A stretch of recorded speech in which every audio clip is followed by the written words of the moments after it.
In KeyForge, each house, except Unfathomable and Mars, has a house leader. These house leaders often have powerful abilities that only activate when they're in the center of your creature battle line. Since Mars and Unfathomable haven't revealed their house leaders, there are currently 8 leaders in the game, and their abilities certainly cover quite a large spectrum. This video will analyze each house leader and rank them from worst to best based on their ability.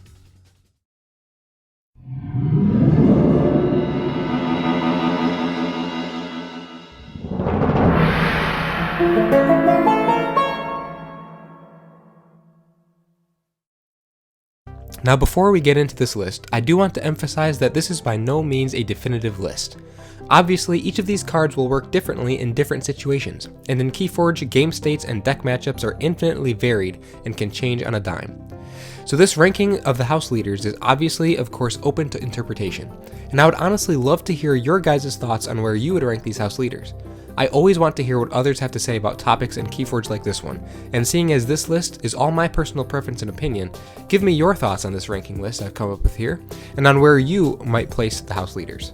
With that being said, let's kick things off with number 8, the Shadows house leader, the Shadow Council. This is a 3-power elusive creature that reads, while the Shadow Council is in the center of your battle line, it gains action, Steal 2 Ember. Stealing 2 Ember straight up is quite a powerful ability, and as a result your opponent will most likely be dedicating a lot of their resources to taking it off the board once you've played it. Its 3 power makes it the weakest of the house leaders, and unfortunately the elusive that it possesses is rarely enough to protect it for long enough until you get any use out of it. In addition to that, it also has to be in the center of your battle line to even function properly, so building out a battle line to protect it more than the elusive provides can be quite challenging. In the end, I put the Shadow Council in the worst spot simply because its 3 power makes it very easy for your opponent to take off the board, whether it's in the center of your battle line or not. In spot number 7 is Kalok Stonefather, the Brobnar house leader. He's a 6-power creature that reads, while Kalok Stonefather is in the center of your battle line, each friendly creature gains Skirmish. Now, in a deck with a number of other beefy Brobnar creatures, which is exactly where you'll find Kalok Stonefather, that can be a pretty good ability. It can be terrifying facing down a battle line of giant creatures that all have Skirmish. However, it really is just that, Skirmish, and it doesn't really seem like something that fits with Brobnar's identity that well. Maybe if Kalok Stonefather provided Assault 2 or something with the Skirmish, or even just Assault 2, that might change how I feel about him. And once again, just like all these leaders, he has to be in the center of your battle line for his ability to apply. I actually have a deck with 2 Kalok Stonefathers, and that can make for some pretty interesting games. At number 6, we have the Mad Prophet Gizelheart, the Sanctum house leader. This 4-power, 3-armor creature reads, while Mad Prophet Gizelheart is in the center of your battle line, it gains action, fully heal each non-mutant creature. Gain 1 Ember for each creature healed this way. Gizelheart just seems kind of mediocre. He can definitely be used to great effect sometimes, and can result in massive bursts, especially if you tailor and fight with your battle line correctly. But that can be hard to do, especially in such an explosive game such as KeyForge. I don't see him get used to much effect very often, and when I do, it's usually only for a couple Ember. For me, this card just seems very situational a lot of the time, and so it landed in spot number 6 for me. At number 5, we have Eldest Bear, the Untamed house leader who has 5 power, Assault 3, and reads, while Eldest Bear is in the center of your battle line, it gains, before fight, gain 2 Ember. 5 power is certainly a force to be reckoned with, requiring some good, strong creatures to take it off the board.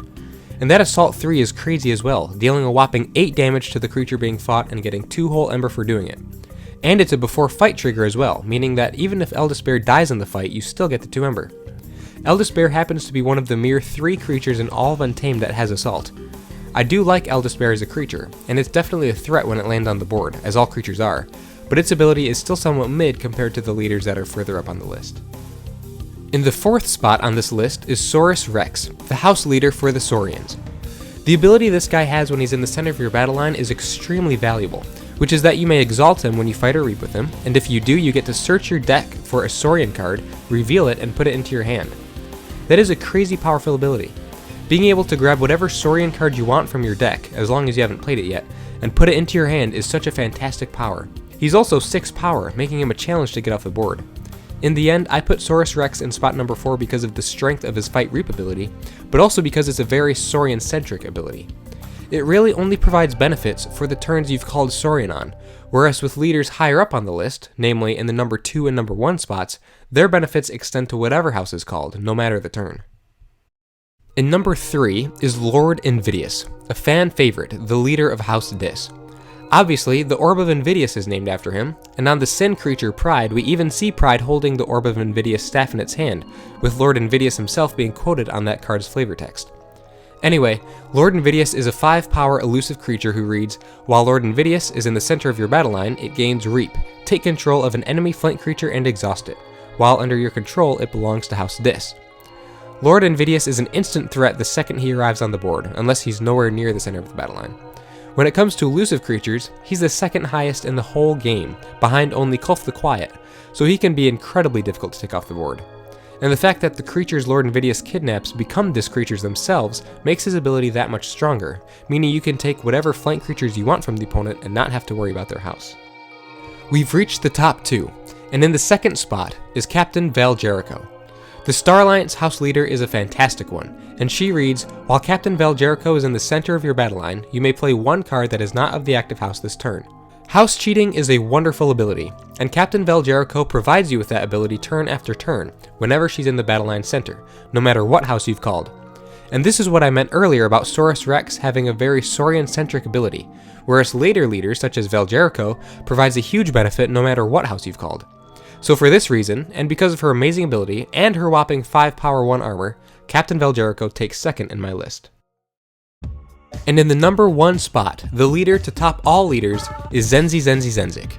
He has 4 power and 2 armor, making him a challenge to remove from the board, and reads, while Zenzi is in the center of your battle line, refill your hand to 2 additional cards during your draw card step.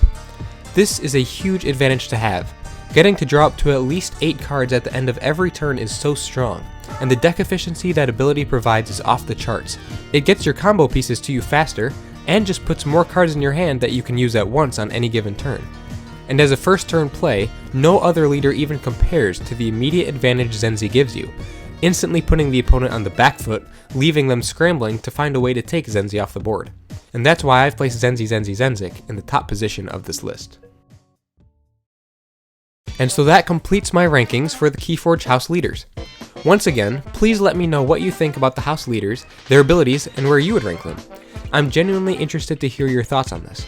I'm also very excited to see if Mars and Unfathomable reveal their house leaders in the next set, and if the Compacts of Equidon and Winds of Exchange will reveal theirs as well. Thank you all so much for watching, and I can't wait to see you all again in the next one. See you later.